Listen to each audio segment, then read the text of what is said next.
कारण अजितदादा गेले, दादा गेले, महाराष्ट्राचे उपमुख्यमंत्री गेले. अरे अजितदादा गेले हे तुम्हाला मला दिसलं, पण अजितदादा गेल्यानंतर प्रत्येक महाराष्ट्राच्या घरात प्रत्येकाच्या डोळ्यात पाणी आलं. याचं कारण अजितदादा नावाचा माणूस प्रत्येकाला स्वतःच्या घरचा वाटायचा. कारण तर कोणीतरी गेले हो, प्रत्येकाच्या डोळ्यात पाणी होतं महाराज. प्रत्येक जण काय डोळ्या रडत होता, तुमच्या आमच्या डोळ्यात पाणी येतंय.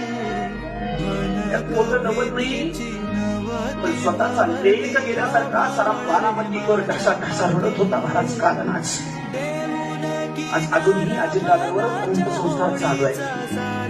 एवढं कमावलं त्या माणसानं, एवढं कमावलं बस.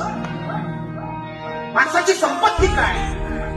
अरे कमावलेली इस्टेट म्हणजे माणसाची संपत्ती नाही, पैसा म्हणजे माणसाची संपत्ती नाही. आज अजितदादा गेल्यानंतर या महाराष्ट्राच्या मातीच्या प्रत्येक व्यक्तीच्या जणू काही 11 कोटी लोकसंख्येच्या डोळ्यात पाणी आलं. ही कमावलेली अजितदादाची संपत्ती.